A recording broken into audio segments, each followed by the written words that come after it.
Welcome to Tasting Wine. I'm Haley. I'm Toth. Today we're tasting wine. We got a fun one. At least the name is called KUDOS. KUDOS. It's called KUDOS. I mean, how can you not like a wine named KUDOS? I don't know. We'll find out. What a cool name. It's a Pinot Noir from Willamette Valley, Oregon. Yamhill, Carlton. I think that's like a sub-region, maybe? Is it in there? I don't know, but So that's also Yamhill, Carlton. Yamhill Carlton. Maybe that's the name of the vineyard. I don't know. I don't know, but Yamhill is also a really fun name. So A lot of fun things are ready. So this winery, I looked it up. They got 500 acres. 500 acres. Yeah. Oh my God, that's a lot of land. That's a lot of land. Just like, I mean, to give you perspective, like the wine, like Denza del Sol, the one we're a wine club at, that's where our glasses are from, 40 acres. 40 acres. Oh my God. So, 12 times the size, which is crazy. That is an insane amount of land. Yeah, it's a lot of land.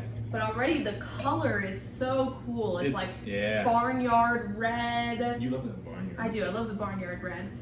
So this comes from ancient marine soils in the Willamette Valley. Handcrafted, blah, blah, blah. Sourced from the best vineyards. Long fermentation. Spent 9 months in French oak. I do look for that in Pinot Noir from the Willamette Valley because they are kind of mimicking like Burgundy. Oh, okay. And stuff like that, because the regions are very similar, soil-wise and like temperature-wise. Interesting. Wow, fun fact. And French oak is expensive, so Oh, I would assume that would Yeah. make sense. Well, it doesn't mean that it's a better wine, but it means for me what it means when I look at it is I see French oak. All right, if they're down to spend some money on French oak, they're hopefully they know what they're doing. Right. But it's like another level of like, hey, we're a new winery, we don't really know what we're doing. We're still trying to figure this out. Probably not going to use French oak. I don't know. Maybe that's just maybe I'm wrong. I don't know. Might be wrong. Who knows? But I mean, French Pinot Noir is really good. So anyone that's kind of starting to like mimic the French method, I feel like. Yeah. But not all French Pinot Noir Burgundy uses new oak in it. Sometimes it's neutral, sometimes it's a blend. Really? Yeah. Sometimes It's they not do. always French oak and Burgundy. No, sometimes it's cement columns that they. Yeah. What? Yeah. That's more like a container or stainless steel or something. Yeah, it's not always Wow, really interesting. It doesn't have to be either. I don't believe. But Oh, okay. anyways, this smells so good. It's like spicy raspberries. Yeah, definitely like really juicy red fruits. I would say raspberries, like ripe cherries. The word that comes to my mind is just juicy. Yeah, super juicy, like crushed raspberries.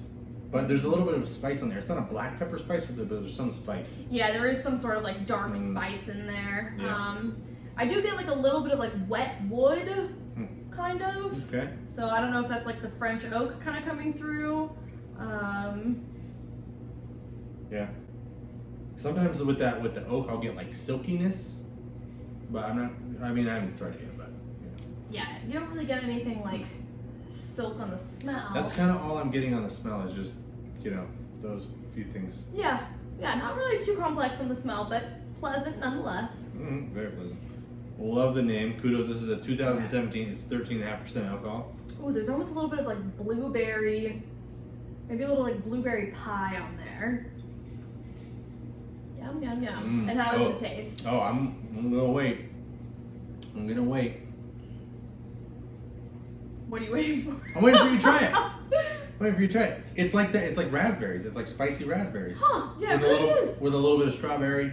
Like red fruits, raspberry, strawberry. Yeah. It's literally the smell is the taste. Yeah.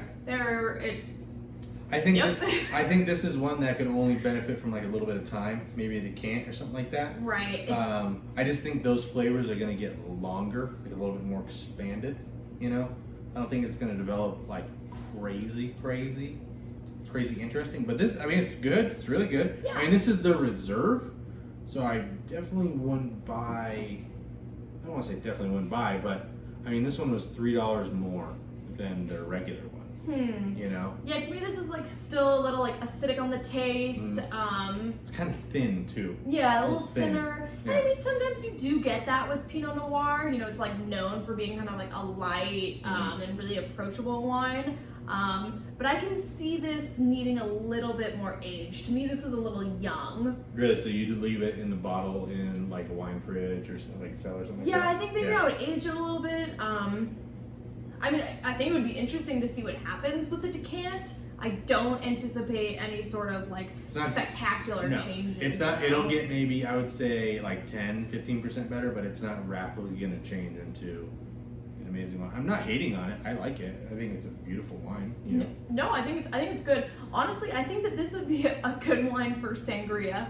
And I know that I know that usually you kind of use like, you know, low ball wine to make sangria, but I honestly think that these flavors mixed in with like fresh fruit and all that stuff would be really, really good. It'd be really good. Yeah, as this warms up, it's getting like a little bit more expressive and the flavors are getting longer. So I don't know, that's where I sit. I think it's gonna get better. I mean, interesting. We could, you know, get another bottle, throw it in the wine fridge, see what happens in 5 years. Yeah. You know? But I don't think it usually like when you see that, it's like, oh, it's really tight, or it's really tannic, or it's really oaky. It's usually like a lot of one thing. Right. Don't you feel yeah, like I don't know. To me, it just tastes a little young, but I definitely see your point for sure. I wonder if we got one of those aerators, if that would help this wine. Oh, one of those like well, like they have ones where you just like, it's like a little nozzle you pour it in. Or the ones that you're thinking about where, yeah, you flip the bottle. Aerate's like a whole bottle. Yeah, you can do that too. But I mean, I don't got anything else. I don't have anything bad to say. Kudos to you, kudos.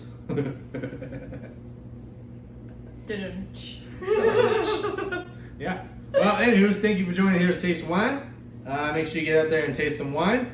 We are exploring the Willamette Valley. You know, we've had a few Pinot Noirs from there. We really want to try some more Pinot Noirs. Definitely. And I just wonder if, like, because this was like $16. So I wonder if to get to that Burgundy level, I wonder I wonder if you have to step up to be like 30, $50, which would be a bummer. I'm sure there's some gems out there. I don't know. But we'll explore it. We'll figure it out. Yeah, but honestly, put some stuff down below. Would love to hear if you want us to review a wine that you love. Put it down below. We'll go try and find it. Make sure you get out there, taste some wine. Let us know what you're trying. Let us know what to try next. And make sure you subscribe. New videos all the time. And we'll see you on the next one. Cheers. Cheers. Jazz. Cheers.